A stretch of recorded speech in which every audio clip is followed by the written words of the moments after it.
Chers amis de la Fondation Charles de Gaulle, nous sommes heureux de vous retrouver pour une nouvelle conférence de la Fondation, une conférence autour d'un auteur qui vient de sortir un livre.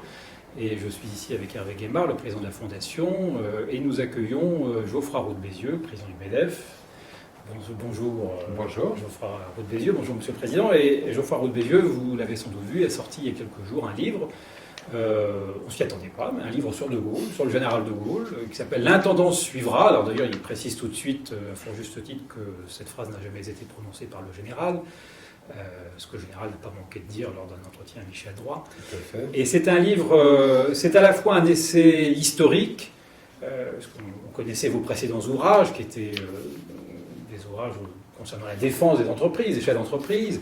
Vous avez un long parcours de chef d'entreprise. Après vos études, je crois que vous avez fait l'ESSEC, Dauphine, vous avez travaillé chez L'Oréal, vous avez créé au début de la téléphonie mobile Phone House. Et puis maintenant vous avez investi dans des secteurs d'ailleurs complètement différents. Je crois que vous faites de l'huile d'olive, vous êtes...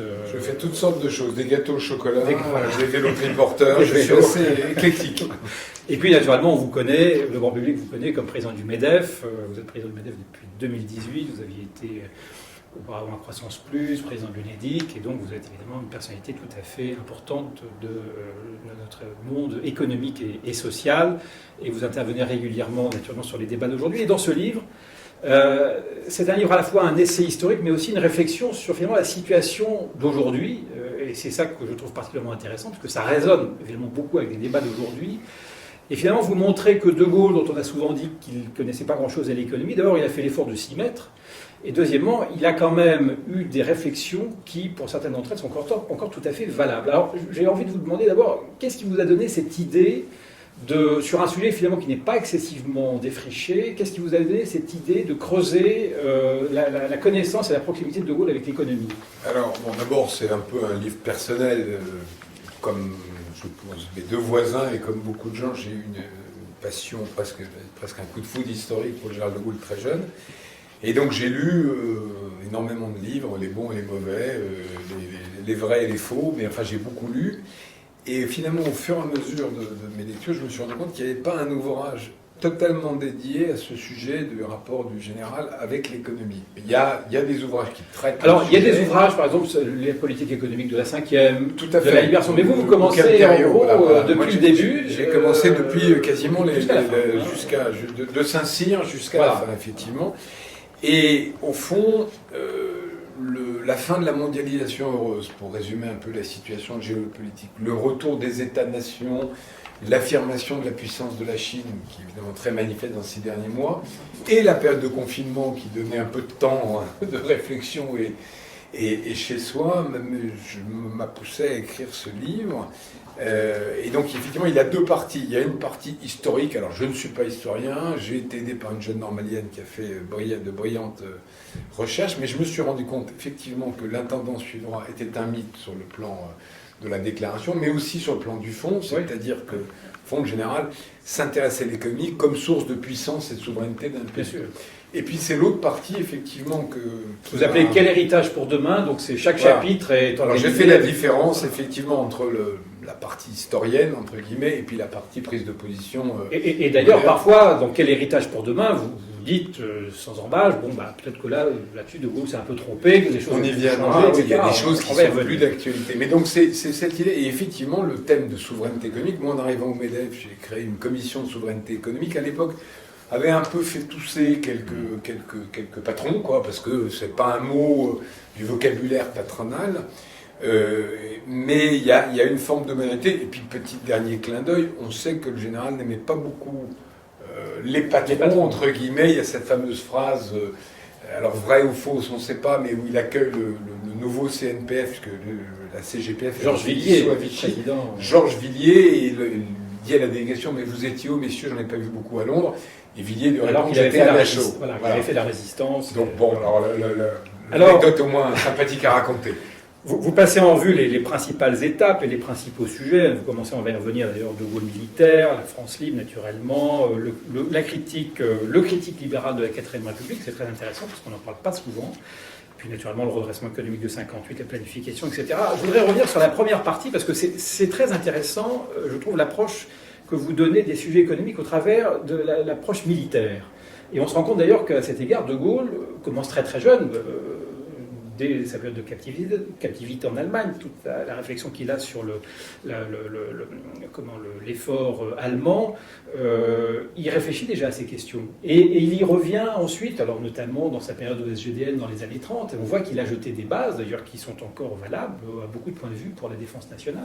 Oui, alors il commence en fait, le tout début, c'est une conférence qu'il donne quand il est prisonnier à Ingolstadt, je crois, sur l'économie de guerre. C'est-à-dire que dès il est jeune lieutenant, alors il est passé capitaine. Il est passé capitaine. Juste avant, pas en captivité. Heureusement que vous êtes là. Et il dit, au fond, les guerres modernes, c'est des guerres économiques où la puissance d'un pays va générer l'armement suffisant. Et il faut, dès le départ, préparer la guerre avec les industriels.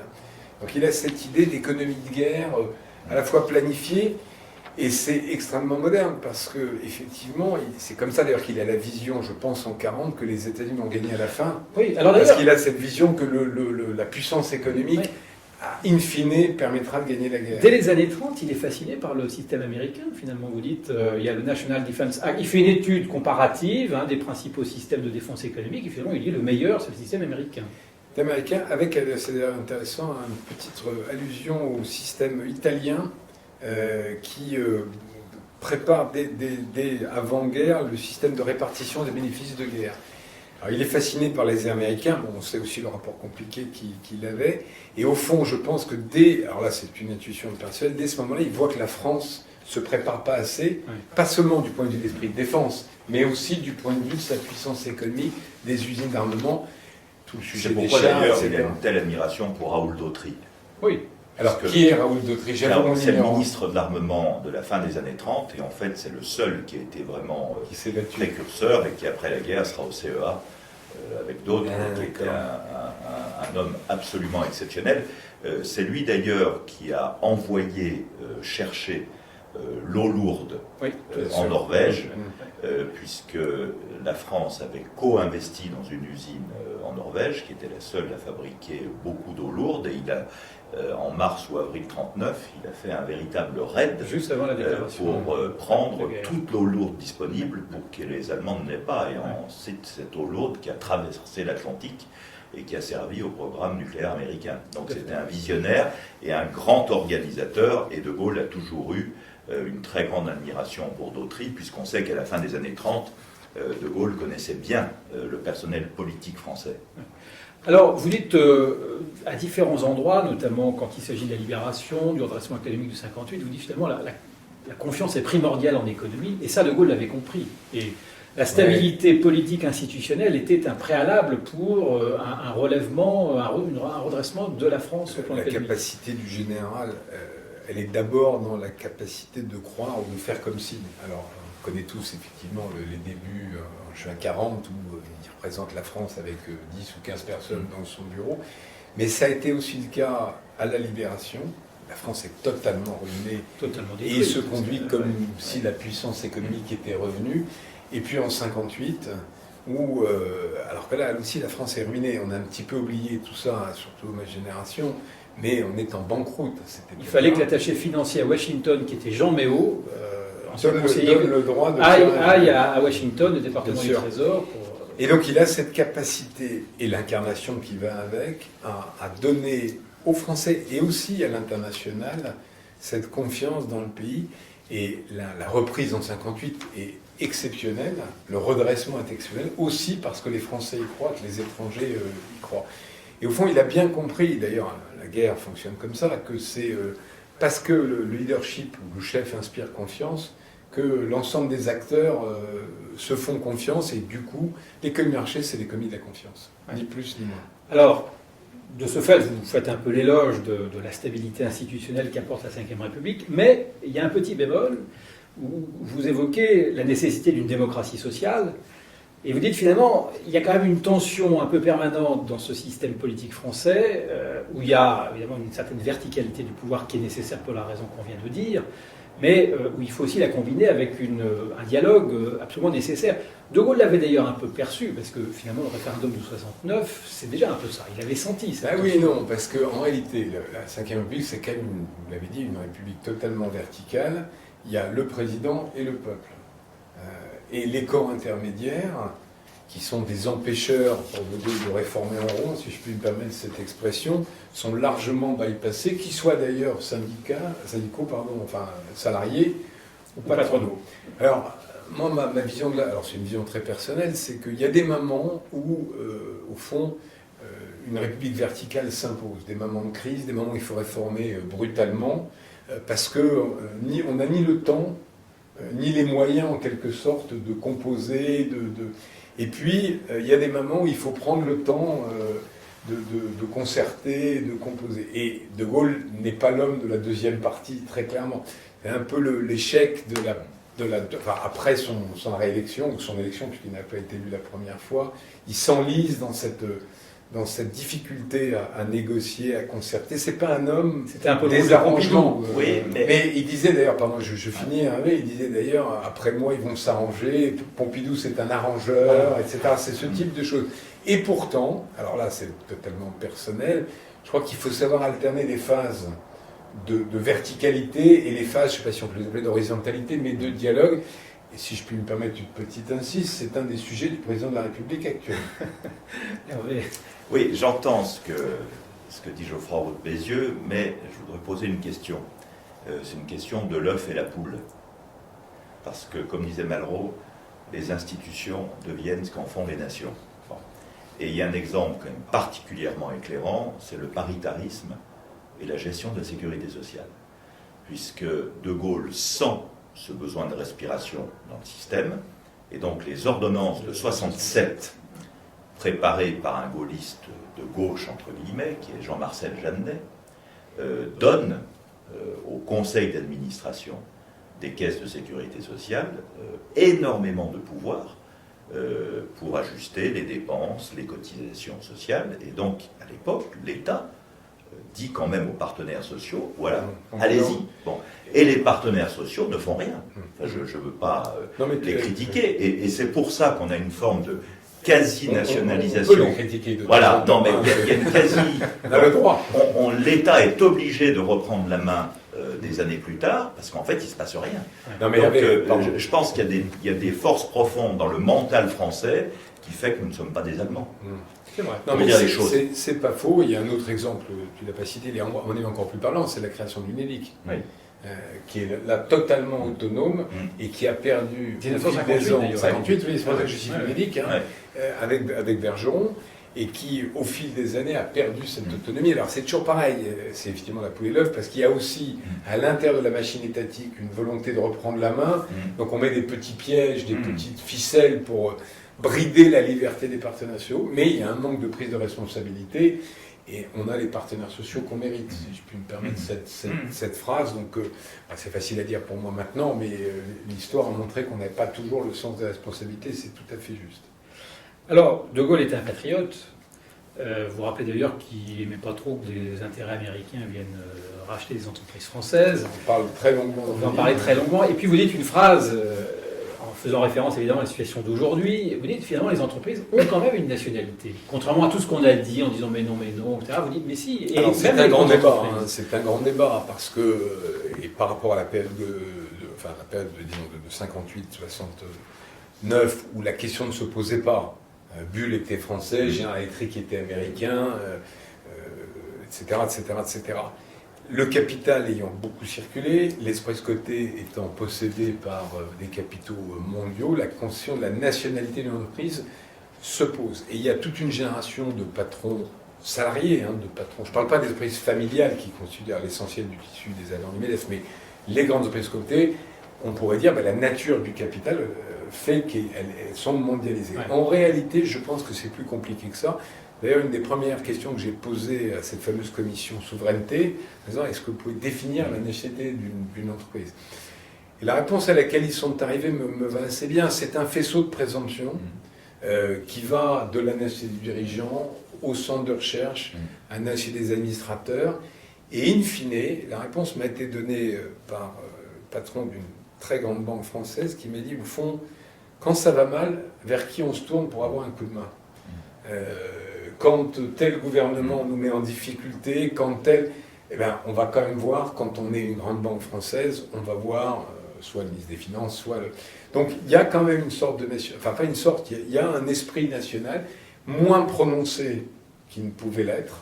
Et si je le prends à l'envers, les 3 grands groupes français qui sont, entre guillemets, qui ont été dissous à l'étranger par des fusions mal gérées, que sont Lafarge, avec Holcim, que sont Alcatel avec Nokia et je cherche le troisième. Et Péchinet, voilà, le premier dans l'histoire, si j'ose dire. Avec Alcan et on voit bien qu'une fois que la fusion est faite, que le siège est parti, quelque part les centres de recherche, les usines partent. Alors, il ne faut pas en faire, comment dire, un tabou idiot. C'est-à-dire qu'il y a des moments où il faut être capable de faire des alliances, il faut accepter que, je sais pas, Fiat PSA devienne Stellantis.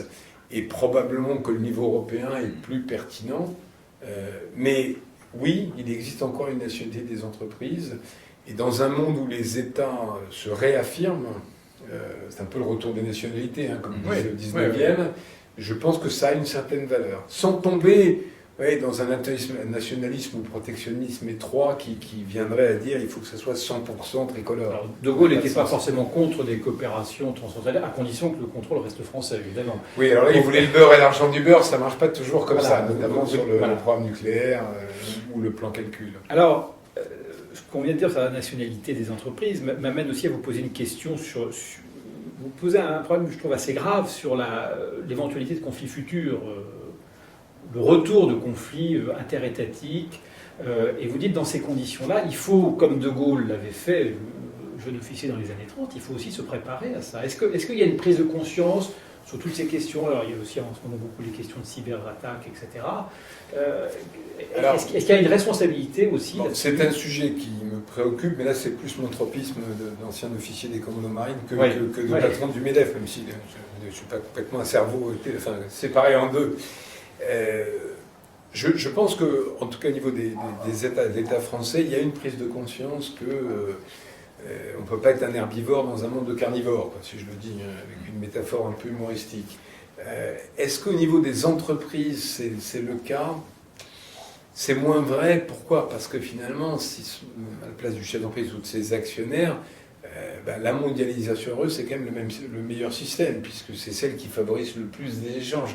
Et accepter que la possibilité d'un conflit doit être préparée à la fois au sein de l'entreprise et au sein d'un pays, ou au sein d'une communauté de pays, c'est quelque chose de difficile, avec le fait qu'une entreprise, elle a du mal à se projeter au-delà d'un horizon de quelques années. Mais là, pour le coup, c'est un peu le rôle de l'État. Ça devrait être le rôle de l'État, je trouve, d'essayer de réfléchir à des scénarios, mais l'armée de terre le fait, enfin l'armée le fait et l'armée de terre le fait, en tout cas des conflits d'une nature un peu différente, parce qu'on peut imaginer, sans être futurologue, que ça ne soit pas forcément un conflit classique, terrestre, tel qu'on l'a vécu dans les années 40, mais quelque chose de plus diffus, qui mélange ce qu'on appelle les guerres hybrides, qui mélange par exemple effectivement des cyberattaques, mais aussi des luttes d'influence, de fake news, mais aussi des guerres économiques sur des grandes batailles de bien d'équipement ou autres. Et de toute façon, ne soyons pas naïfs. Et là aussi, De Gaulle a quelque chose à nous apprendre vis-à-vis des Américains. Entre Airbus et Boeing, c'est une guerre économique. Bien sûr. Et on sait de toute façon que toutes les grandes puissances aujourd'hui ont des moyens offensifs, et pas seulement défensifs, bien sûr, pour déstabiliser des concurrents. Je pense qu'en tout cas, la France, en tant que puissance-nation, a une tradition, une culture qui lui permet d'être en éveil et pas totalement naïf sur ce sujet à la taille de sa puissance actuelle. Alors, je reviens au modèle économique gaullien, si on peut utiliser ce terme. Finalement, vous dites une chose qui nous va bien à la Fondation, parce qu'on l'a déjà dit dans des colloques ou dans des écrits, c'est que le programme finalement gaullien, c'est un peu l'ordolibéralisme. Il y a finalement quand même un souci d'une forme de liberté, d'une initiative. D'ailleurs, De Gaulle, enfin en tout cas du côté de sa famille maternelle, il ne faut pas oublier que c'est des entrepreneurs. Hein, donc il a quand même une certaine connaissance. Et Jacques Rueff, économiste libéral, est son grand aspirateur. Voilà, et Rueff, évidemment, vous le rappelez bien d'ailleurs à 2 reprises, le plan Pinet et la commission Rueff-Armand. Donc finalement, il y a à la fois quand même ce souci de respecter la liberté d'entreprendre, mais de l'organiser un petit peu. Voilà, parce que De Gaulle aimait bien organiser les choses. Et est-ce que ça reste une vision valable aujourd'hui, vous pensez? Alors, d'abord, c'est un ordo-libéral qui s'ignore. Je veux dire par là qu'il n'a pas formalisé, il a fait preuve d'un pragmatisme absolu. Ouais. Et finalement, il faisait aussi de la politique. C'est-à-dire que pendant la période du CNR, il avait quand même un gros tropisme de gauche dans ses membres du CNR, donc il a composé avec eux, d'où les nationalisations de 45, de 44. Et puis, assez vite, il critique les nationalisations quelques mois après, en disant maintenant que Louis Renault est mort, c'est plus la peine de garder Renault nationalisé. Donc, il y a d'abord une construction pragmatique, politique des circonstances, comme un bon militaire qui s'appuie sur les circonstances et ses forces pour construire sa doctrine. Après, effectivement, je crois qu'il croit à la liberté, il croit au génie de l'homme, au fond, et la capacité à un individu à qui on donne la liberté de créer. Mais il croit aussi que l'intérêt général, il en est le seul, enfin pas il, mais le gouvernement est le seul général, et il doit intervenir avec les défauts d'interventionnisme de temps en temps, parce que c'est l'échec du plan calcul et le succès du plan nucléaire. Oui, ça dépend vraiment des métiers. Et au fond, je pense que c'est beaucoup de pragmatisme. Ouais. Puis après, sur le côté ordo, si j'ose dire, il a une obsession, on le voit bien, et on l'a un peu perdu, c'est la dette et la monnaie. Moi j'avais complètement oublié, mais l'obsession de l'inflation. De l'inflation d'un côté, et de ne pas faire du dollar la monnaie de paiement international. Grande offensive de 65. Voilà, et malheureusement, il a échoué, parce qu'on en est toujours là. Hein. Ouais. Quand aujourd'hui les entreprises françaises se retirent d'Iran en catastrophe, il y a maintenant 4 ans, parce que Trump dénonce l'accord, c'est parce qu'elles payent en dollars. C'est pas parce qu'elles sont implantées aux États-Unis, en tout cas pour certaines d'entre elles, parce que le dollar reste la monnaie de référence. Et ça, c'est un combat gaulien perdu, je dis ça sans jugement de valeur, qui reste 100% d'actualité. Le privilège exorbitant du dollar. Voilà, tout à fait. Mais c'est moi qui notre monnaie, votre problème. Exactement. Ça, c'est secrétaire d'État américain en 15 heures. Mais ça n'a pas bougé d'un iota. C'est incroyable. Alors, un mot sur les finances publiques, puisque vous dites à un moment donné, l'argent public est nécessaire quand il n'y a pas d'épargne privée, qu'on fait de la libération. Aujourd'hui, on a un petit peu les deux, finalement. On a de l'épargne privée et puis on a aussi beaucoup d'argent public. Alors là, je rentre plus dans la théorie ronde des yeux, modestement, que la théorie de Gaulle. Mais c'est vrai que on a besoin d'investissement public dès que finalement l'horizon de rentabilité est trop lointain pour qu'un investisseur privé s'y risque. C'est le mélange horizon de temps, incertitude de résultat. Jamais un investisseur privé n'aurait fait le programme nucléaire français parce que l'incertitude de résultat et l'horizon de temps n'étaient pas. Et il fallait bien que ce soit les puissances publiques qui soient là. Le problème, c'est que souvent, une fois que ça a marché sur ce type de règles, il est tentant, très tentant pour un homme politique de faire un peu partout la même chose. Et puis alors là, on vient de passer une période très particulière où il fallait faire ce qui a été fait, parce que sinon il n'y avait plus d'outils productifs. Au fond. Et ça a permis de garder l'outil productif qui repart très fort. Mais évidemment, la tentation, c'est d'intervenir partout, tout le temps. Et assez vite, ça ne marche pas. Et c'est cette difficulté finalement de gouverner. Alors, vous avez d'ailleurs bien séparer les sujets structurels de long terme qui sont au fond des infrastructures essentielles pour le pays et des sujets où il faut mieux faire du darwinisme. Voilà. D'ailleurs, je finis là-dessus. Voilà, je voulais y venir à ça, parce que vous avez une réflexion très intéressante en disant finalement, l'innovation à l'époque c'était les grands plans gouvernementaux, etc., la planification, etc. Aujourd'hui, ça marche plus comme ça. Vous dites, je crois, le darwinisme décentralisateur. Or, finalement, en France, on est encore un petit peu dans cette logique-là. On a un peu les deux.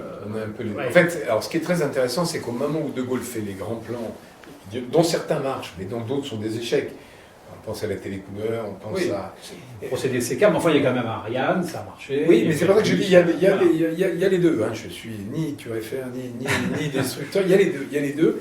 Au même moment, les États-Unis, qui faisaient 1 à 2% de croissance depuis la guerre, se mettent à décoller grâce au capitalisme américain, inventé, alors c'est terrible de le dire, par un Français, oui, vous le rappelez, méconnu, j'ignorais complètement. Ça. Donc, qui n'est pas parent avec Jacques Doriot, mais qui s'appelle Doriot, et qui a été, c'est très intéressant d'ailleurs, promu général directement par l'armée américaine, parce qu'avant ça, il servait d'organisateur à la logistique de guerre américaine. Et donc, il crée, au fond, il est le premier à créer tout cet écosystème terriblement darwinien ou schumpeterien de création qui a fait donc les Facebook, tout ce qu'on connaît aujourd'hui. Alors, est-ce à dire que la France et l'Europe ne s'est pas innover avec ce modèle-là? En tout cas, on n'y a pas réussi dans les 30 dernières années. Il n'y a pas une grande entreprise européenne dans ses grands leaders.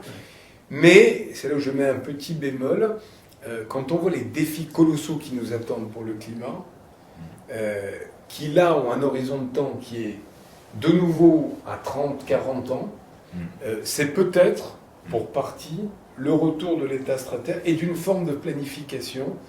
Parce que dire je vais changer mon modèle de production pour décarboner, pour que dans 40 ans la planète soit sauvée, c'est quasiment impossible pour un actionnaire privé qui mettrait l'entreprise en faillite avant même de voir les résultats de... Donc, oui et non, si je réponds à votre question, oui, l'Europe est passée à côté de ce phénomène-là, mais par contre, il faut prendre les deux à chaque fois. Jamais oublier quand même que l'Internet américain ou le programme spatial, ça vient de l'armée américaine. Donc c'est aussi quelquefois des investissements en amont. Oui. Il y a à la fois l'innovation schumpeterienne et puis il y a quand même le rôle de la commande publique d'ailleurs est très important. Oui, mais il y a toutes les dépenses du Department of Defense aux États-Unis, du DoD, qui a complètement irrigué la révolution digitale américaine. Il y a un exemple fabuleux qui est Elon Musk, parce que Elon Musk avec SpaceX, pas oublier qu'il vend 2 fois plus cher à SpaceX ses satellites, enfin l'envoi de ses satellites, qui le vend à des satellites commerciaux. Donc il a la NASA, qui est son client numéro 1 d'État, qui achète, qui fait de l'achat public subventionné. Donc c'est ça qui est compliqué en économie et qui rend l'idéologie inutile dans ce domaine, c'est qu'on ne peut pas plaquer un système, j'allais dire blanc et noir, en disant c'est l'État qui doit faire ou il ne faut absolument pas d'État. C'est jamais aussi simple et binaire que ça. Un mot sur l'Europe, parce que vous tordez le cou à la vieille idée selon laquelle De Gaulle est anti-européen. Vous vous rappelez évidemment qu'en 1958, quelque part, le marché commun n'aura sans doute jamais vu le jour si De Gaulle n'était pas revenu, n'avait pas redressé l'économie contre française. L'avis du CNPF de l'époque. Contre l'avis du CNPF de beaucoup. Et de Pierre Mendès France. Et de Pierre Mendès France, qui a voté contre la ratification du traité de Rome. Exactement. Et vous rappelez évidemment le soutien que De Gaulle aussi a apporté à l'ouverture des frontières, le soutien qu'il a apporté à la PAC. Alors, bon, c'est un secteur que vous connaissez maintenant un petit peu, puisque vous produisez, vous l'avez dit. Tout le monde connaît la PAC, forcément, les Français. Voilà, et on voit que ça a été un moment aussi de grande accélération de l'économie française grâce à cette ouverture des frontières. Alors, moi, je suis finalement de ceux qui pensent que De Gaulle était européen. Le chapitre s'appelle « Un Européen malheureux ». Ouais. Malheureux parce très bien vu, oui. Parce que donc il voulait une Europe, et il ne voulait pas l'Europe que les Allemands et les Belgeo-Luxembourgeois voulaient en réalité. C'est-à-dire que lui, il voulait une Europe au fond puissance, une Europe très indépendante des Américains, à mi-chemin entre les Russes et les Américains, qui s'affirme, et un petit peu, si possible, sous domination française, quand même, qui à l'époque était... c'était légitime. Je ne fais pas de commentaires. Et au fond... On avait des pays, notamment l'Allemagne évidemment, mais même les Belgeo-Luxembourgeois et les Hollandais, qui étaient, j'allais dire, inféodés aux États-Unis, c'était un peu exagéré, mais en tout cas très atlantistes. Soucieux de ne pas... Donc pas prêts à prendre la moindre opposition qui pouvait blesser, vexer, plus désireux de faire une zone de libre-échange. Et donc il a souffert, au fond, je pense, que l'Europe n'aille pas dans cette direction-là. Alors, il y a un sujet que je mets sur la table, c'est lui qui a imposé l'unanimité à cause de la PAC, au moins le veto, le compromis de Luxembourg.